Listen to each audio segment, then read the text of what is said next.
All right. Should be up and running. Okay. There you go. Me's being live streamed. Perfect. So we're up and running. I'm really excited to be doing our second part here of Great Clinic. That was originally part of our Canadian High School Coaches Clinic, which we ran earlier this year. Coach Maggiacomo from Jacob Hespeler is back. He has a great presentation on all things linebacker play. And we talked about a lot of fundamentals, mindset, kind of more introductory stuff. Getting to run fits in the first one, so you can check that out. The link we put out on Twitter, but I'll throw it in the description of this video once we're done as well. If you missed that one, haven't checked it out, you can check that out after. And then tonight we're going to go over some run fits, and we'll go from there and finish up the presentation. So thanks again for being here, Coach. I know hopefully we're all getting ready for a season in the fall, and at least now, I know there's more that we're able to do than last time we talked. So I guess that's a good thing, but thanks for making the time to finish this up for us. No problem. And thanks, Jax, again, for putting this stuff on. It's always good to have some kind of PD going on virtually if we can't do anything together. So we're going to get going. And I finished on the last one on inside zone, just kind of the rules. So these are what I have here. These are the common run plays that most of us see in some variation. The reality is if you see a lot of ISO, that's kind of just straight ahead. So I kind of wanted to focus on things that have a little more complexity to it, and a few more wrinkles offensive coaches can add to us. So my 4 key runs are inside zone, outside zone, power strong, and counter GT. So that's just counter tray with the guard and tackle pull. You might see power weak as well, but a lot of the time it is power strong. So that's where our focus is as far as our fits go. So let's get into it. I did the rules on the last one. So this is the tail end of the first part. And I'm going to touch on these as we get going, but I kind of want to get into the cards this time and kind of walk through the rules. Okay. So when I talk about when you're head on in the gap or the plays at you versus play away, as well as the linebackers, when you're reading the ankles of the O-line into the backfield, and then able to identify where the gaps are. Okay, and then I'll touch on the backside linebacker with patience, and you'll see in the cards, not that you guys don't already know what the zone play looks like, but it'll make more sense with the visual. So let's get into our first example here. So this is just a 2x2 look, okay, and most of us line up to some variation. These numbers, these are pulled from one of my scout cards from one of our games in the last couple of years. And this is probably me being lazy as a coach. One team the week before had a fullback 28, the other one had tailback the following, so I just kept the numbers the same. So the first thing is with these cards, this is crucial. Having these cards, if you don't have your opponent, so when you're teaching this stuff up and you're teaching run fits week 1, say we do get going this year and hopefully we have a season, okay? You don't need to wait for your opponent to run these. So if you draw up a bunch of cards, okay, and then just have 10 of them, and then you can just walk through. And my focus on for this presentation is how to do this with minimal resources, to say the least. In a minute here, you'll see the video and understand what I'm talking about. And we're fortunate at Jacob to usually have a pretty full roster. But even with that said, the people you need when you need 7 or 8 people to walk through as offensive dummies, when you have a full front, so for your D-line and linebackers together, you do need to kind of just scrounge and pick up bodies. But as long as you have a set of cards out and literally it's, hey, who's this guy? Who's this guy? Who's this? Who's this? Who's this? Who's this? Who's running back? Who's quarterback? I find, honestly, when the kids aren't in, they're actually engaged enough to do this. Like my 6th string cornerback loves playing tailback when we run cards. Okay. And this is just walkthrough stuff. And I think we get limited reps with going against the actual offense, and especially the offense running plays for us, that if you can do this at a slow pace with your guys and take the time to talk, crucial. Okay. Very, very important. So here we go. Inside zone week. Again, we're in our 2x2 set. So the play is going to be at the will and the Mike is my backside player. Sam is in the box, or he's in the count right now, so he's always leverage on the fullback. Okay, and when we get to actually, we'll get to split zone. There's two ways you can play fullback with your linebackers. What we do a lot of the time, because teams don't run a ton of split zone at us in high school, at least some of the teams we play against, we just bump. Okay, so if the fullback comes weak side, Sam comes all the way over and plays A gap. Mike goes to B. Will is now the leverage player out in the D gap. But you can just chase, excuse me. So the Sam is just always head up, and he matches fullback. So what that means is on the snap, if the fullback splits across, Sam's going to chase behind. At the high school level, two things. One, you need to really trust your Sam in order for him to be able to chase. Okay. And then with the bumping, and then two, it's just he needs to be athletic. So he needs to be able to identify what the fullback's doing and then run and get all the way around the formation to fit up on his outside shoulder still. Okay. So we find a lot of the times we do a lot of bump. Oh, excuse me. So what this would look like, okay, back to just inside zone weak. So the play is, you see our doubles and chips here. So the play is at the will. So when we say if the play is at you, you got to fire. Okay, the will now, there's no hesitation. Okay, he's leverage and he's shooting that weak B gap right away. Okay, so he's firing right off the hop. As soon as he reads gaps opening up, away he goes. Okay, and then you can teach this with just having, you don't need to have 7 people. So if you want to do run fits and just walk through, you can just have 1, 2, 3 guys, okay, and just do will reads. You can do Mike reads if you have enough. Say you have 6 or 7 bodies, you can do, what I tend to do is I kind of cheat without one tackle, and I'll go 1, 2, 3, 4 offensive linemen and 2 linebackers. And then we just literally run these through, and then the guys get used to what inside zone at them looks like versus inside zone away. Okay, so the will is the hit player. He fires. Mike is going to slow play a little bit. Okay, you don't want to get too aggressive. And again, he's reading ankles of the guard in the center. So what he's going to see is everyone's going to step initially to the right. Okay, I know that this looks like it's drawn. This is just my lazy penmanship here on my PowerPoint creation, but he's going to see the left guard step to his right. So Mike is going to shuffle, and what we teach them is at the depth of the running back. So if the running back is not pressing hard, the Mike is not in a hurry to fire his gap. Okay, because really what we know is this guy's taught to read what's going on.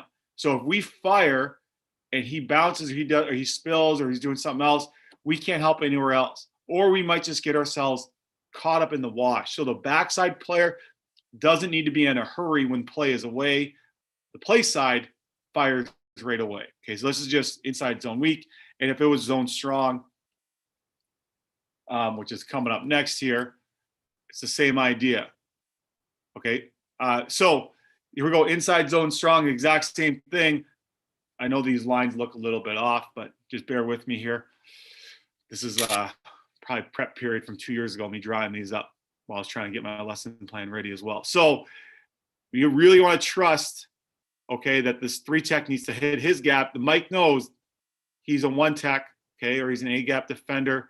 So step at, boom, Mike fires A. Do you got a question, Jax? Or something? Oh, I saw your hand pop. No, you're good. I just turned my camera back on. I was making sure this was all tweeted out and everything, but keep going. Thanks, guys. All right, and then the Will now Will is the backside defender. So now he's slow playing and waiting as long as he's maintaining leverage. And I talked about this in the first half.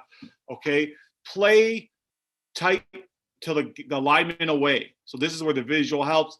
The lineman away in this situation is this backside guard. So the tighter the will is to the guard, okay, the more the tackle needs to move. And what we know about high school linemen, typically, these guys aren't that athletic. Okay, you might get one stud lineman when you play, but for the most part, you better be able to, as linebackers, out athleticize high school offensive linemen. Okay, so stay tight to the guard, make this guy work to get and close this space so he can climb to you.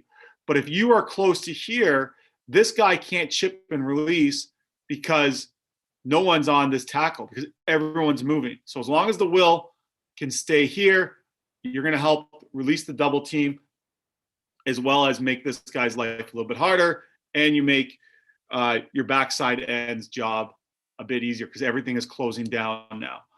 Now, I won't get too much into chase and shuffle techniques, but for argument's sake, let's just say we all play shuffle, and the end has to do the double read. So the will is just a B gap defender. Okay, if you want to loop it, that's more integrated with overall box play.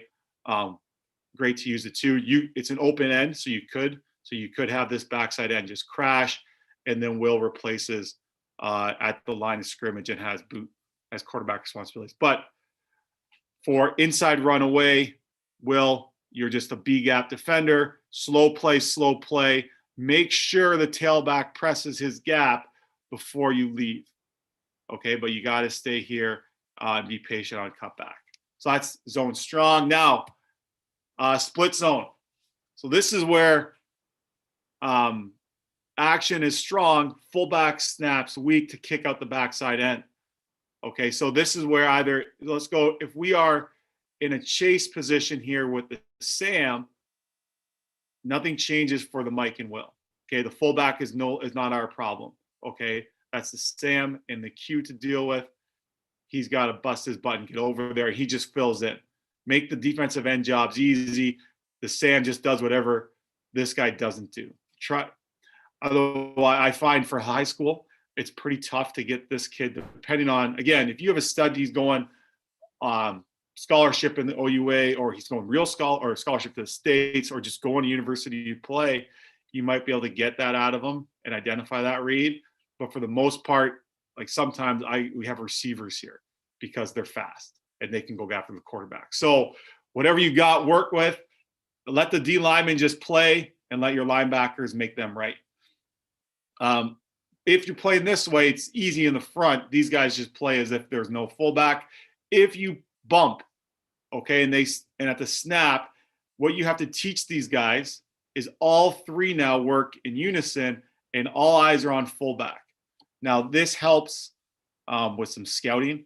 So if you know your opponent coming up has shown this, or if you just know you have a pretty strong opponent that runs zone, there's a good chance they have this in their playbook. So this is where walkthroughs make a big difference. So teach it to the kids, let them see it, let them walk through this nice and easy. And then you guys get a couple live bullets in practice starting on Monday, and then work through it by Thursday. So that's pretty good. Okay, I can tell you guys, even when we have our best games, Monday's practice, this is something all coaches should know. Monday's practices should be crazy. Okay, should be chaos. Kids should bust. You should make mistakes because they're learning. It's like anything, right? When you learn, you're not pros right away, so you're going to screw up, and that's fine. And then you can correct it. We're probably not, I'm sure most of us, we don't have film at practice, but you can correct it on the spot. And then you got Tuesday, Wednesday, Thursday, potentially to clean those things up. But let your kids make mistakes. Show it to them on the Monday. Don't get too mad that these guys aren't bumping with the fullback. But by Thursday, as long as you guys are disciplined, you'll have some success. Okay, nothing's better at a high school level and having kids come off and be like, Coach, we did this on Tuesday. And you're like, yeah, we did. Now let's go do it again. So what this looks like, and this is as high school as this looks is going to get. Okay, excuse the video here. But I got, oh yeah, so I got Mario Pineda as a grade 11, Devin Keeling as a Super 12 on his way out. Okay, this is Riley Pilkey, played corner. Like I said, Xavier Pineda, grade 9 in this video. Okay, I got a couple girls who are hanging around, and we're walking through doing zone reads. And that's it. So gap, we all move and we're firing. And Chris Haas here, former player of ours, he's fitting up on the fullback. Now making his coaching debut, actually, coach with Cambridge Lions, Chris Haas. So he's, he's another one who's back with us. Yeah. Beautiful. But yeah, so like you don't need football players to be dummies and walk the cards. Okay. Or you don't need your best players to be able to do the cards, have those cards, and it's just reps. Okay. And Mario does a good job here. He's filling in B. Devin's filling in A. Okay. And I would say to Devin, he should have been closer to the guard. Okay. Versus fitting up right on the center. But that's how it should look. And then it's just rep. And over time, the kids get better. So that's how we teach it up, how defending inside zone. You just take what you get as far as people who can help. The first 5-10 minutes of practice is a good time. You steal time if you can. Get some D-line bodies to play O-line for you. And then you guys can rep this as practice. But again, just walk through with that stuff because the live reps are going to come hopefully when your offense or your scout, whoever you have a scout set up, does that for you. Okay. Next is outside zone.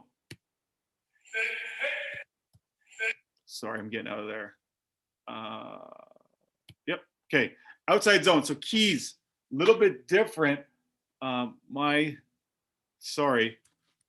formatting's all off here. I don't know what happened. My font got massive.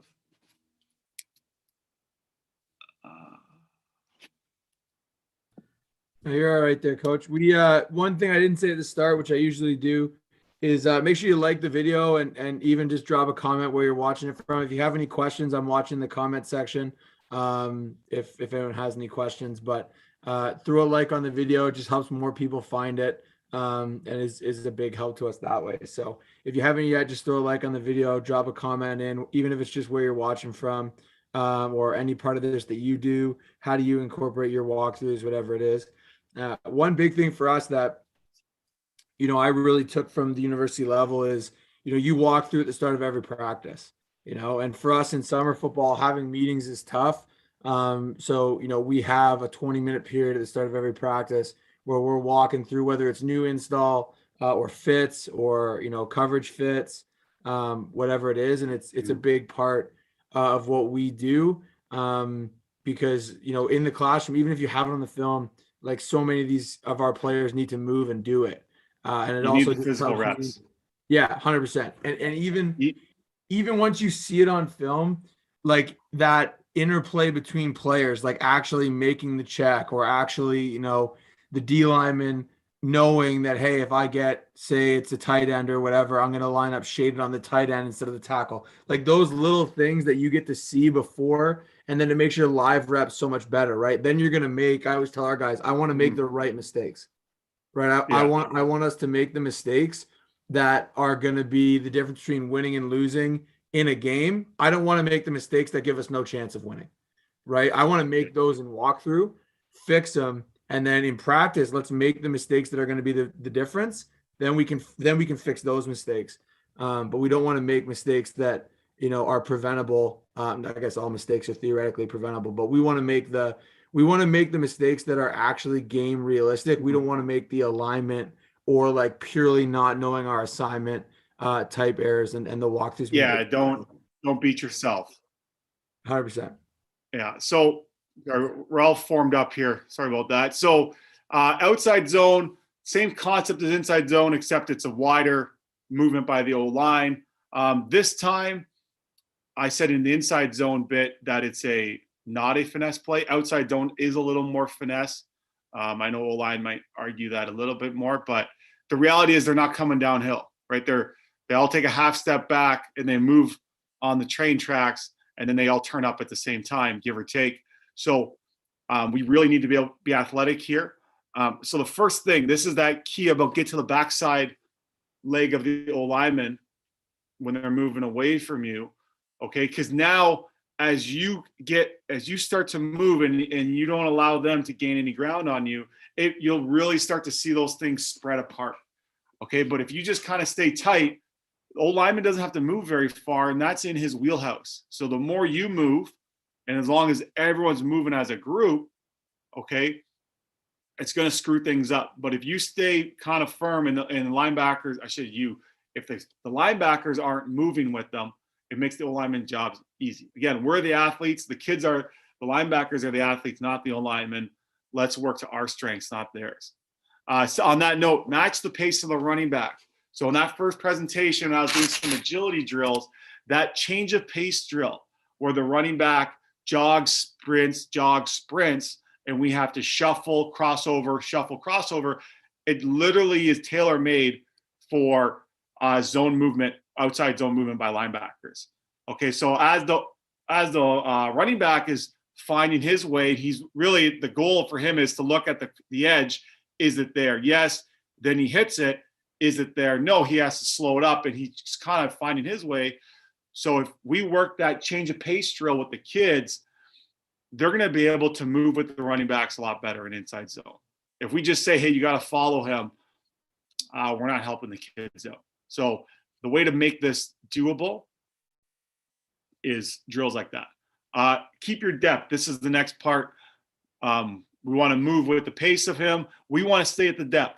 So the running back's going to get the handoff and still be 6-ish yards deep. We want to be at our 5 yards depth. The moment an outside zone, if those guys move up, they cheat and get to 3 yards, they're dead.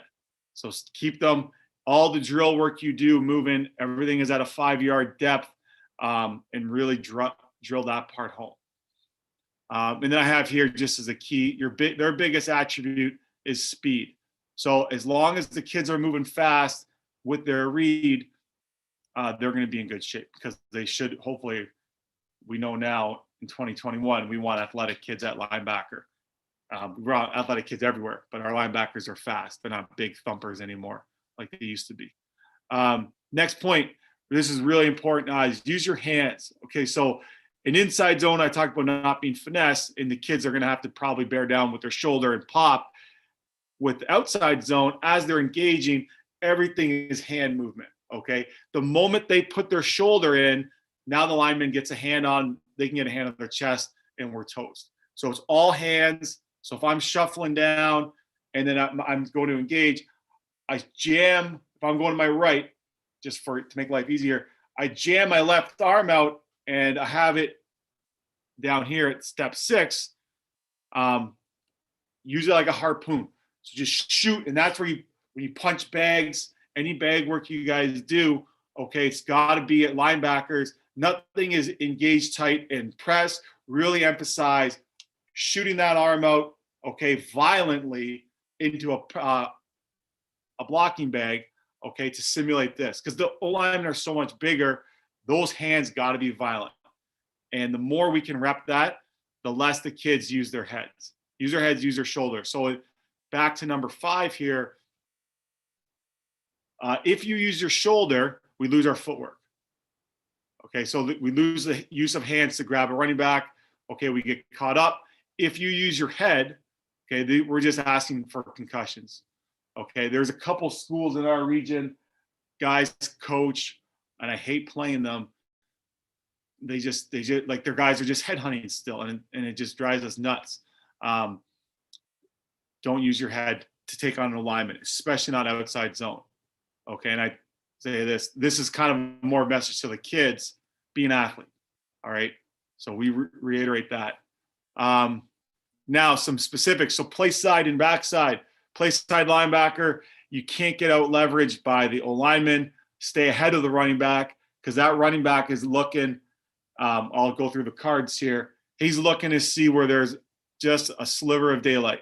So if we're not ahead of him, okay, he sees daylight and then he goes. If that play side guy stays ahead, kind of like a contain within the box, he's going to have to cut it back. And then backside linebacker, on the flip side, we can't overrun it. Must stay at the back hip.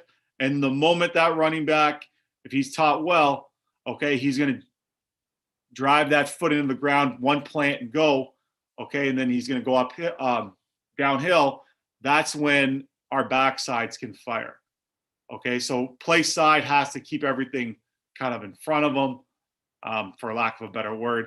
backside is scrape, scrape, scrape. As soon as that running back plants, then we fire.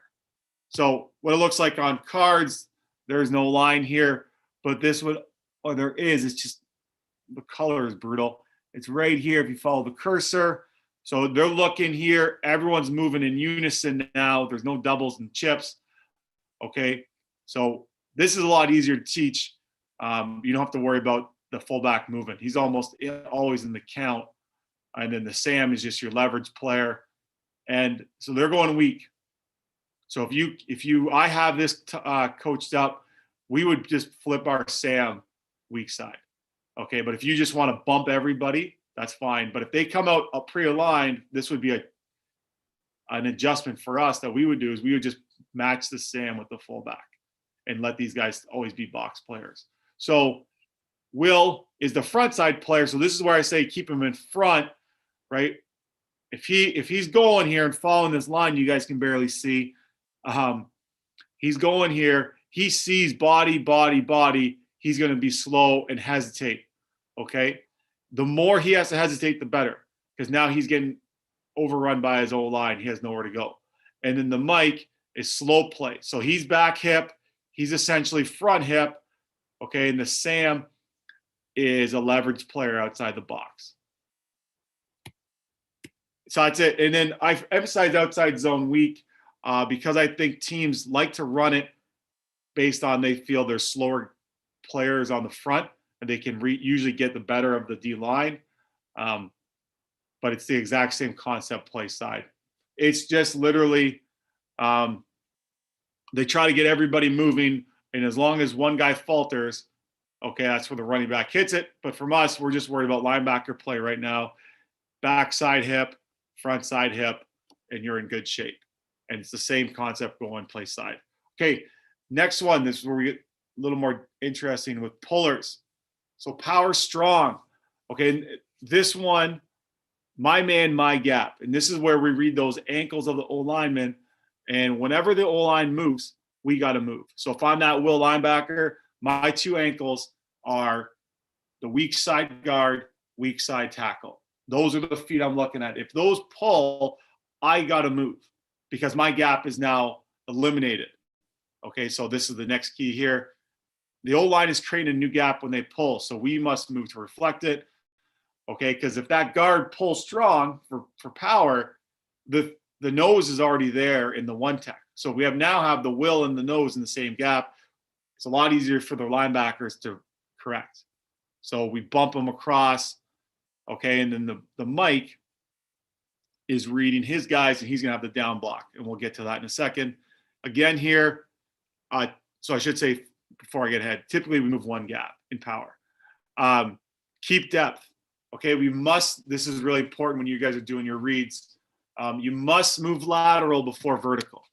Okay, so when you're starting to introduce what power looks like, sensitive keyboard. When you're starting to introduce power, make sure those guys are on their 5 yards, okay, and just drill the crap out of moving sideways first. Because if we move vertical on a power play, we're toast. All right, we're going to get down blocked, we're going to get out leveraged, caught in the wash, and it's over. The O-line will take you to the play. Very, very rarely you ever seen football an O-lineman pull and then the play is going to be run where that guy leaves. He's going to make a block. So if our guys we're really hammering, teaching run fits, okay, and following pullers, we're going to be in good shape. And then here, next one is once you identify the O-lineman movement, turn to look for the blocker coming at you. And this is why depth is key. So what I mean by that, and I'll skip to the slide here. Okay, so here it is strong. Okay, so what's happening is we got a double team, we got a down block. So if we're going to teach this, we literally are going to have, you need to have everybody here. So the backside player, so I'd leave this guy out of the count. If you only have 6 players again. So guard's going to pull, down block. Okay, I usually have this guy go down, but for the card, it really does look like this. And then they maul the 3 tech and they chip to the Mike. But what I see here is down block. So again, my man, my gap, my center is a down block, as soon as we see that, or the kids see that as linebackers, we're telling them down block away. Okay, now look opposite, because now here comes the next down block at you. Okay, so he sees the center go down, so he's looking, he sees the center go to his right, now he snaps his head left, here comes the tackle. This is where, again, depth matters. So guard moves, he's going to skate across, he sees this guy go down, he's going to skate across at 5 yards, and then he can fire it down. One thing here, pre-snap fullback body language. So we played a team that anytime they ran counter, they had the exact same formation. And they ran counter and power out of it. And the fullback would go from one side of the quarterback to the other. But if it was counter, he would go to the other and stay at his depth at 2.5 yards and just kind of chatter his feet. And then he'd kick out the end. If it was power, he would shuffle across and then start to move forward. So like a lot of times we're not going to, I mean, I'm sure it's not drawn up that way on offense, but the kids are going to cheat. So take what you can. Fullbacks, their leverage, they'll leave a half count early because they're trying to gain momentum to go kick out a defensive end. The fullback often you can cheat that one depending on your opponent. But fullback, I have them way out here for this example. But fullback body language is key. And then here, once you've been repositioned, then they fire their gap. So all of these keys, and I should have said this at the top, all of these keys are what we're introducing to our kids when we're just doing gap fits. Okay, it's the move lateral, where are your eyes, okay, identify the lineman doing, and then it's fire.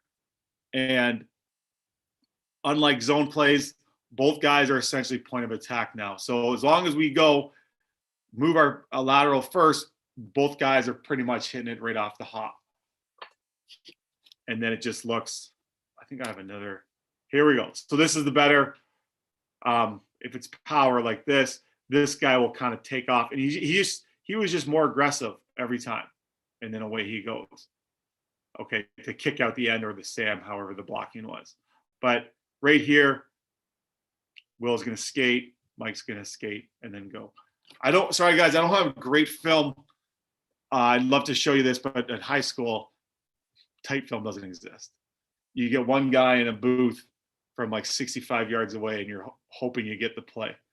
But these cards are key. They're really, really important, I think, to coaching this up, especially at the high school level. So that's power. And how do we walk through it again? There's my stellar demo kids here, or my my actors. So again, Riley Pilkey's playing fullback. He's sent up early. Oh, sorry. Sensitive.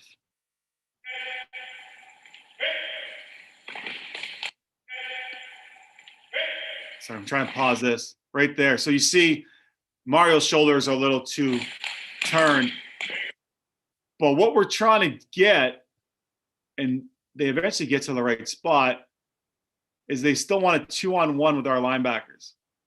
Okay, so as long as, so Xavier here, Devin's got the outside shoulder, so this would happen in a real play. That lineman's in a terrible position because Devin stayed at depth and then made the O-lineman turn. And now Mario has a free run. Okay, and my Sam is coming off. We're in good shape overall. Again, I'd want that guy to be square. But other than that, that's a pretty good job. And then last thing, coaching here, he overruns it. He's got to still fit inside of the Mike. So this is my pulling guard. We should have Mike, Will, either side of the pulling guard. That's where you want them to end up.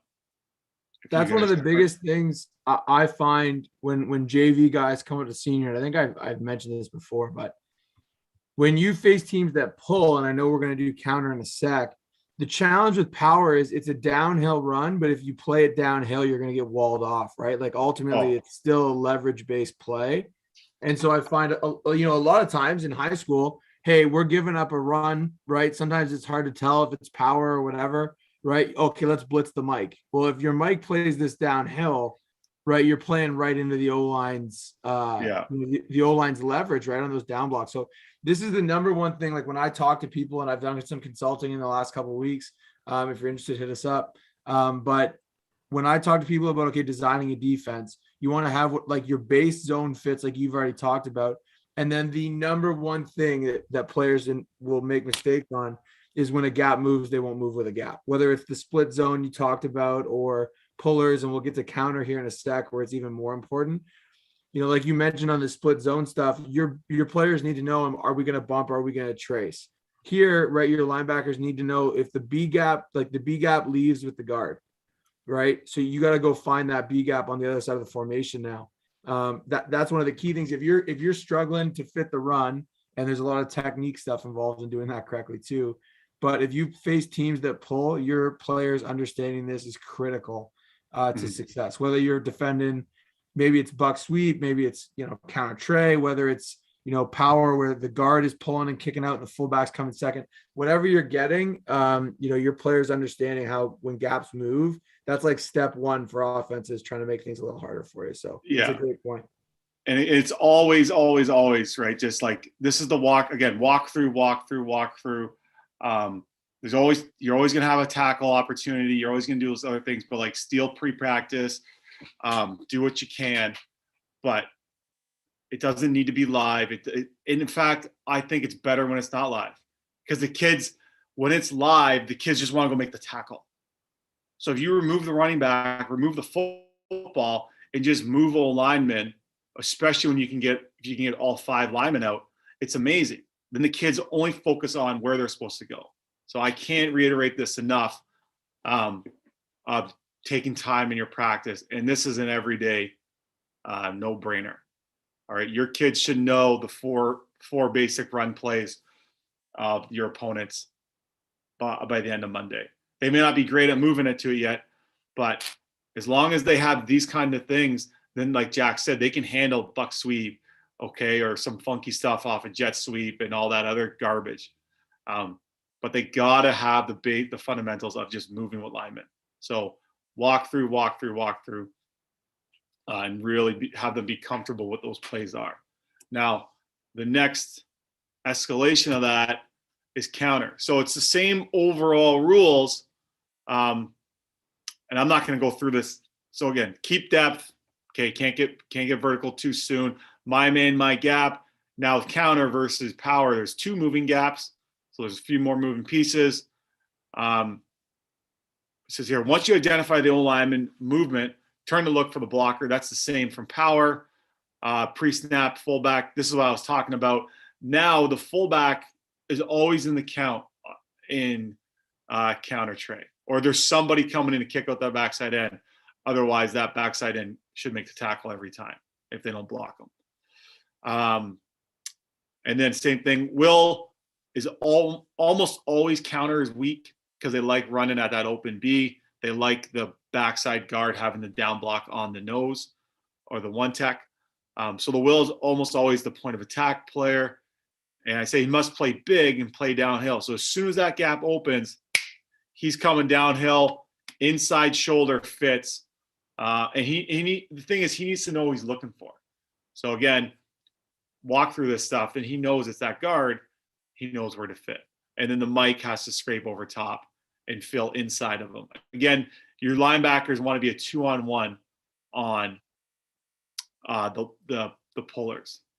Okay, so here are the 2. So the guard pulls out, the tackle coming through. So the will fits in, weak side. Okay, so we see down blocks now. So the mic knows, oh, crap, I got to get over. Now I got to bump over 2 gaps and get all the way over here. Okay, now he's fitting inside, and then the will fits outside the tackle. Again, 5 yards depth. We should be faster than the O-lineman. If these guys cheat, then it's over because now these guys the linemen don't have to move. So 5 yards. And again, that the last video I showed you in power when I had a little Xavier there turn and try and make his down block, that's a win. As far as I'm concerned for a linebacker, that's a win when the O lineman has to change his direction because they're usually not very good at doing that.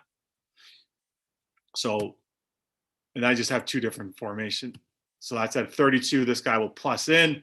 Easy, the Sam just comes in and fits off the edge. When he's in the box, Sam is just pre-aligned there.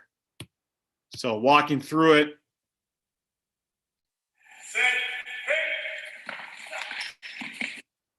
That's a pretty good job. Boom, boom. Keep in mind, I don't have a D-line here to Riley Pilkey's cheating, but that's okay. So right there. This is my tackle. This is the guy I'm looking for. Okay, Riley would have kicked out that backside end. So my kids do a pretty good job showing it. Boom, boom, boom. So this guy is seeking out the will, or the Mike, excuse me. And then Devin's good with hands. Mario's doing a good job fitting right inside. Okay, and then again, a D-line would be here to make this a little more cluttered. But that's how it's got to look.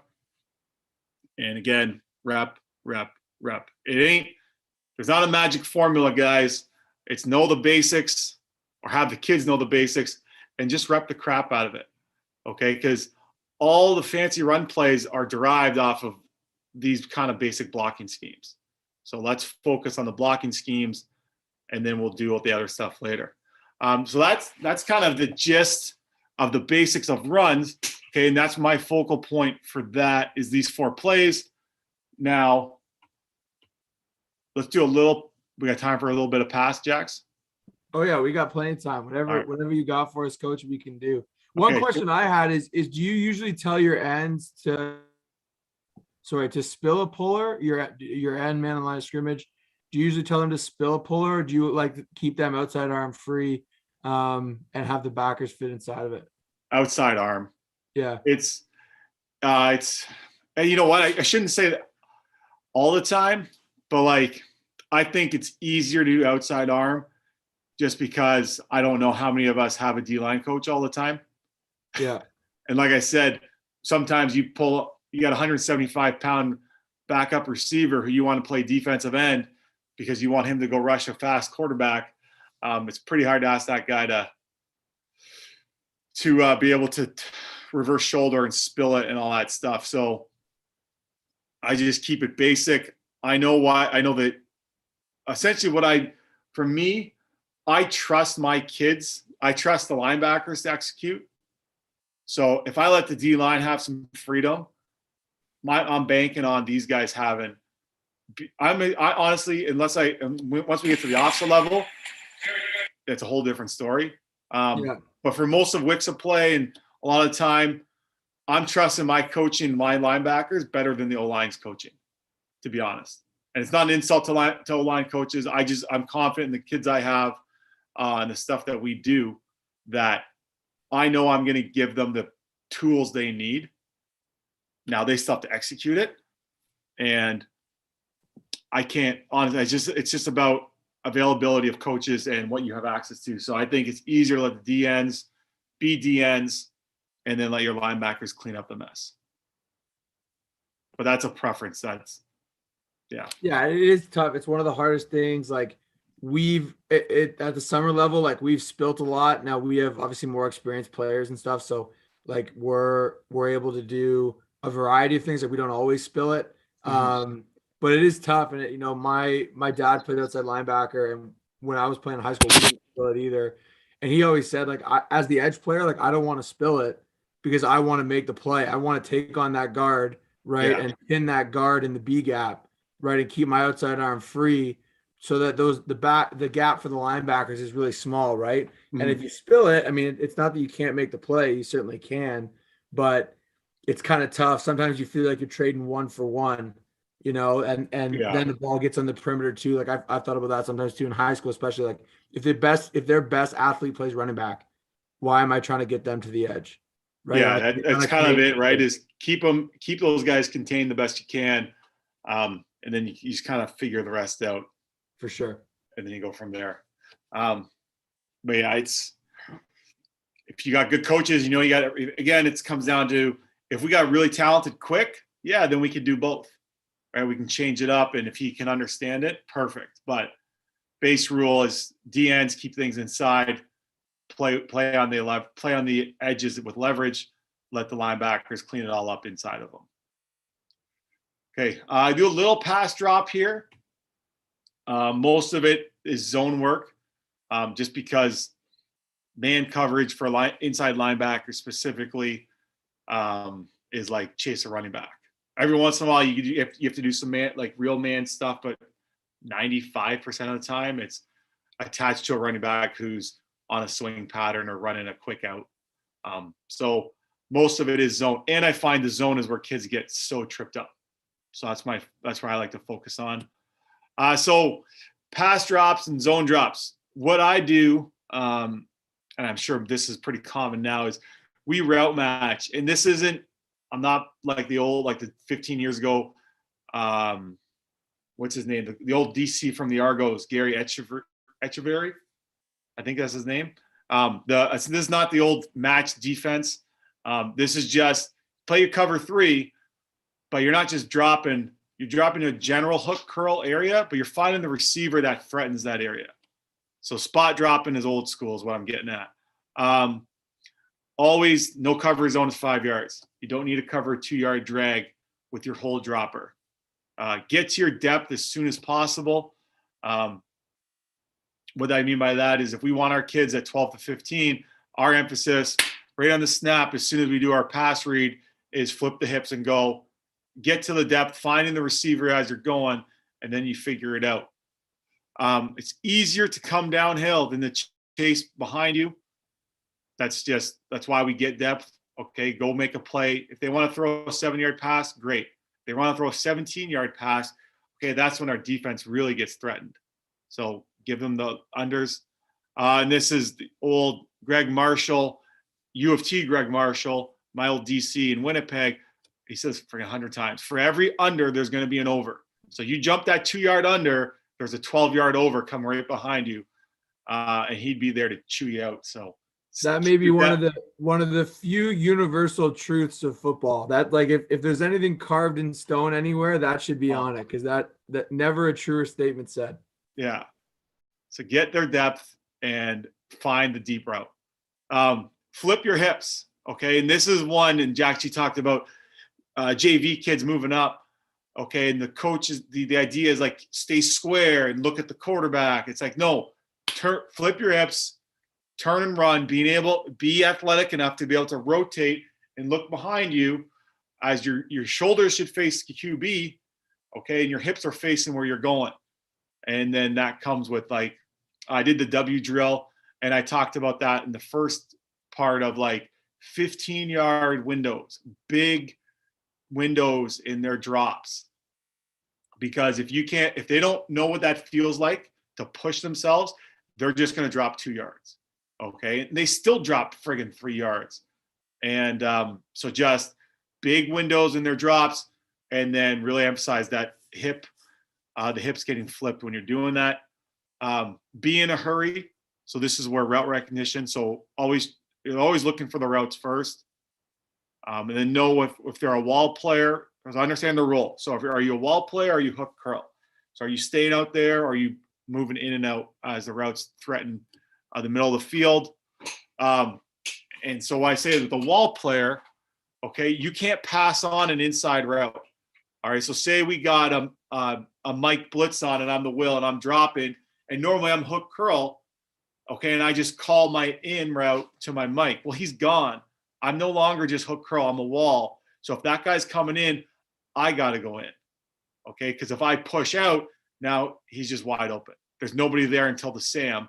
And if the Sam is out on 3, that's a lot of friggin' territory with no one covering. So wall players need to know when they need to move versus when they're in a true 4-man rush and everybody's got an underneath zone. And then learn route concepts.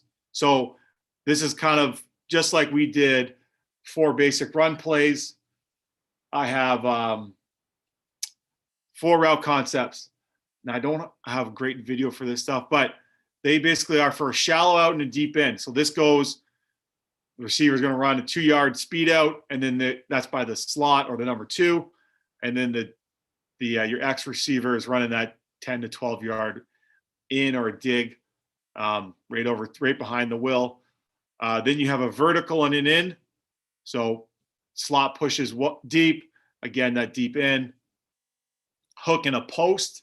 This one kills my guys. When I run this and we prep them, they always jump the hook. So this is where that 5-yard, 7-yard hook route, let it be a 5 and a 7-yard hook. Stay at 15, okay, and be underneath that post. Especially, we play a lot of cut to the boundary, a lot of cover 4. So that post is kind of running. They might be able to hit that before your deep zone player can get onto it. So if your guys can stay at that 12 to 15, it'll just deter the QB. And then an out and a hook. So guy runs a quick out. You don't need to chase it as, again, I'm going to use the will, just for argument's sake, because the Mike, he's kind of just in the middle a lot of the time. His job, the whole player, and I played middle linebacker, but the whole player, you just chill at 12 yards and just find crossers. But that will, if you chase the out, that hook is going to be right there, and there's no one there for you. So how to prep route recognition in Indy. So those are just my basic keys, things I like to focus on. How to prep it, okay? So just drops, you run.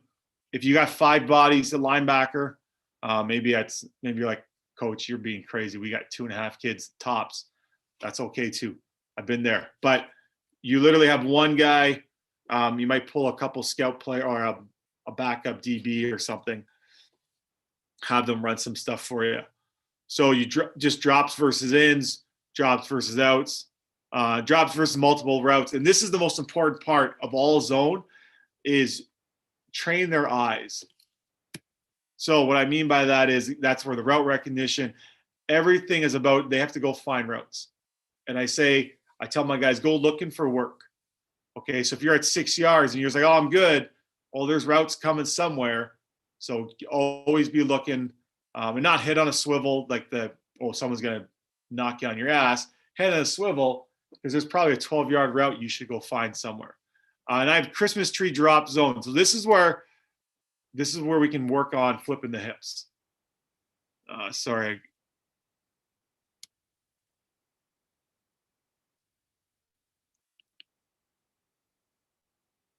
And so I would do this.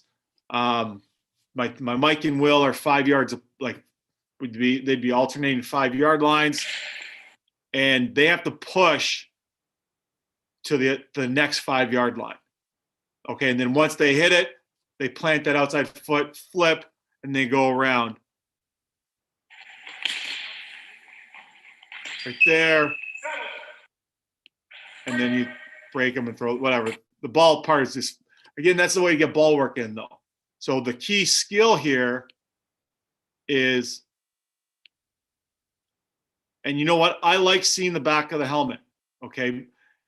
I would say I like Mario's hip positions. His shoulders could be rotated a bit more, but I like the hurry of him getting out.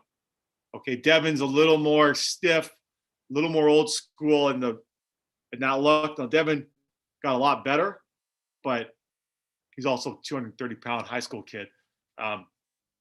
He moved decent. I like Mario's hip position.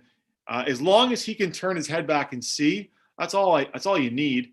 Okay, every once in a while, seeing the ball's out. But the reality is, you got to find the receivers first. So this is a staple of our Indy. Good agility work, good ball work, good hip movement. Back to the presentation. Okay, so that's, again, just how they drop versus ins, outs. I don't want to tell everyone how to coach up, how to play cover 3 cut. But if there's a corner out there, you push to the out a bit, watching what number 1 is doing. Sorry, that's for an out. For an in, they just call it in. kind of thing. And again, they can kind of look for number one to help out on a slant or a post.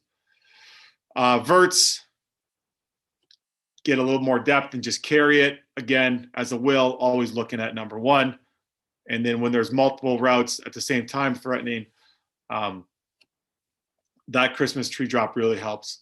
What I typically do, I don't have film of this, is we would literally, it's just one linebacker. He's 5 yards off in the will position. I'm playing quarterback. I put two receivers outside of him as a W and an X, and they'd come out, tell him you're going to run it out. You're going to run a 5 yard out. You're running a 10 yard in. So all I need is three players. So if I have my starting three linebackers, I can run route recognition, and then we just go from there.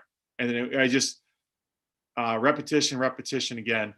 I would give my guys 3 or 4 reps at a time so they get in the flow of it. If you just do one, they make a mistake and they're out.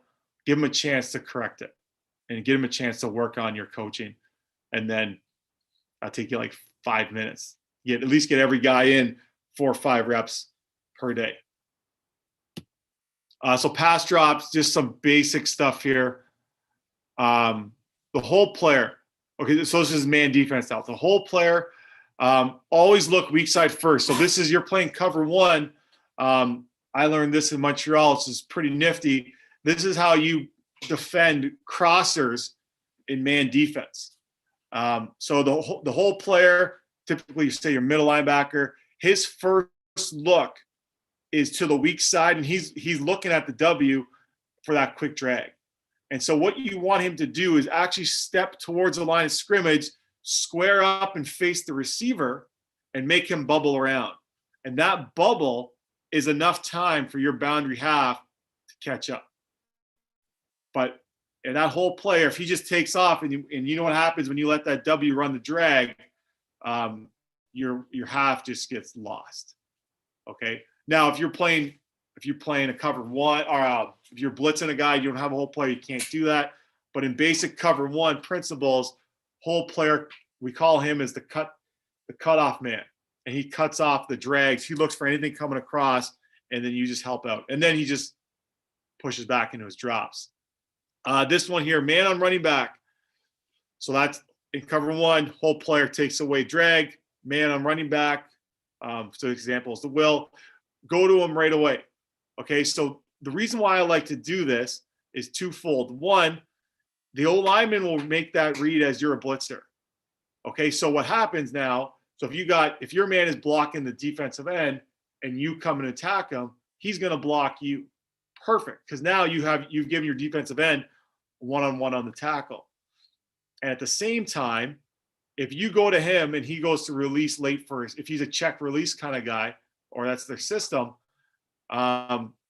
you're already right there. Space is the enemy of the linebacker. Just like space is the enemy of the old lineman blocking linebackers. If we know what happens if you give a high school running back 4 yards on our high school linebackers, that's not a good matchup for us. So you get to their hips right away. You disengage him from double teaming your defensive end. Plus, if he's going to release late on just an out or a screen, especially on a screen, now you're there. Okay, and I say here, take away screens and swings, pick 6, because that high school QB is going to dump it off. All right, if you're running a screen, you got your defensive linemen who probably aren't peeling. They're going after him, so he's just going to blindly throw it because that's the play. And if the linebacker's there, it's a pretty easy pick. Okay, and it just makes your life easy when they take away space. And I got some basic stuff at the end of this, like some overall philosophical, but that's kind of it for pass drop or for some pass defense. Again, sorry about not having great film for that. We haven't played football in 2 years, so I don't have anything updated. And the other stuff is at the school.